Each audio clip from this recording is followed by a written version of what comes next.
Kabanata 8. Kumunatango ni Wilbur. Ano ba? Hindi ako isang masamang tao. Isa kang masamang tao. Alam ko kung ano ang binabalak mo. Ang galit na sabi ng babae. Nagbuntong hininga si Wilbur. Sinabi ni Benjamin sa sandaling yun, iwanan nyo. Kami. Nainis ang babae, ngunit galit siyang. Naglakad palabas habang luhaan ang mga mata niya.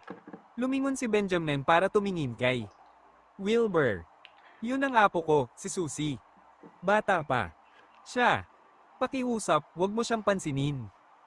Ayos lang po. Bakit po malaki ang tiwala niyo sa akin, Mr. Grayson? Ang tanong ni Wilbur. Ngumiti si Benjamin. Ako ay nasa 70s ko na at marami na akong nakita. Marami pang mga bagay na hindi nalalaman sa mundo at masyado na akong matanda para alamin ang mga ito. Pero naniniwala ako na may mga bagay na hindi ko alam. Higit sa lahat, ang kahit sinong malapit ng mamatay ay gusto ng Hansa na mabuhay. Exception dito. Hindi Alco. Tapat po talaga kayo. Magsimula na po. Pala tayo, ang sabi ni Wilbur nang nakangiti. Ngumiti si Benjamin habang tinanggal niya ang shirt niya upang ipakita ang katawan niya na puno ng peklat. May higit sa 10 peklat na mula sa sugat ng kutsilyo at ilang mula sa tama ng bala. Walang isang parte ng katawan niya na maayos. Nakakatakot ito. Nagbuntong hininga si Wilbur at binulong niya, nagsikap po talaga kayo. Wala ito. Nagtatrabaho lang din ako. Bilang isang mahirap na lalaki. Hindi ako kasing husay na tulad ng sabi ng bata na. Yun, ang walang pakialam na sabi ni Benjamin. Ngumiti si Wilbur. Nilagay niya ang palad niya sa likod ni Benjamin at mabagal niyang nilagay ang isang agos ng spirit energy sa katawan nito. Pagkatapos ay maingat na ginabay ni Wilbur ang spirit energy sa katawan ni Benjamin. Tandaan niyo po ang energy pat na ito at sundin niyo po ito sa susunod. Tumango si Benjamin at nagpatuloy si Wilbur. Pagkatapos dumaloy ang energy ng 36 round, mabagal na tinanggal ni Wilbur ang kamay niya. Pagkatapos, huminga ng malalim si Benjamin, na puno ng gulat ang kanyang mukha. Nararamdaman niya na maayos ang paghinga niya, wala ang dating masamang pakiramdam niya. Bukod pa dito, naging magaan ang pakiramdam niya, na para bang ang mga cells niya ay napuno ng sigla. Mabagal siyang tumayo at yumuko siya nang malalim kay Wilbur. Isa kang tagapagdala ng himala. Mabilis na tinulungan ni Wilbur si Benjamin sa pagtayo. Flattered po ako. Umupo ulit si Benjamin, humanga at nabigla siya. Gumagawa ka ng himala. Hindi ako makapaniwala na nabuhay ako nang matagal para masaksihan mismo ang isang himnola. Mr. Grayson, pwede po ba kayo humingi ng isang pen at papel? Isusulat ko po ang cultivation method para sa inyo. Kumaway si Benjamin at may isang katulong na dumating na may dalang pen at papel. Pinag-isipan ito ni Wilbur ng ilang sandali bago siya nagsulat sa papel. Makalipas ang ilang sandali, sinabi niya, ito ay isa pong simpleng bersyon ng dragon chant na pangbaguhan na ako ang nag-cultivate.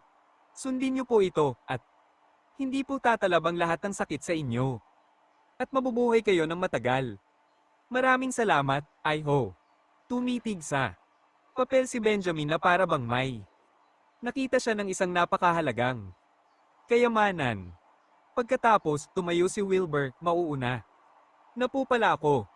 Mabilis na nagbihis si Benjamin at hinitid niya palabas si Wilbur. Hiningi niya ang phone number ni Wilbur bago siya nagpaalam ng nag-aatubili. Kasabay nito, bumaba ng hagdan si Susie. At tumitig siya sa lolo niya ng may pulang mga mata.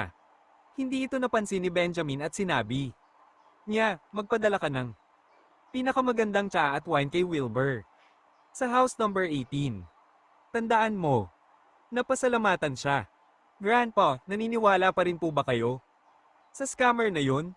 Hindi mapigilan ni Susie na sumigaw. Galit rin si Benjamin.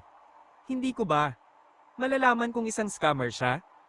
Ikaw ang pumunta kung hindi ay bumalik ka na sa medical school at lumayas ka na. Sa paningin ko, halos bumuhos ang luha ni Susie sa galit. Ngunit hindi na siya nagsalita pa nang makita niya na galit ang lolo niya.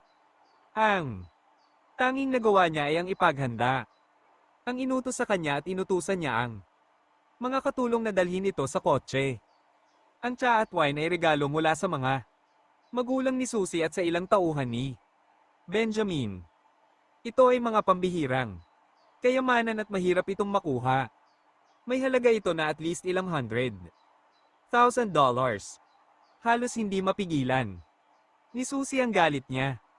Habang iniisip na ang lahat ng ito ay mapupunta sa scammer na yun. Gayunpaman, nag-drive pa rin siya papunta sa house number 18.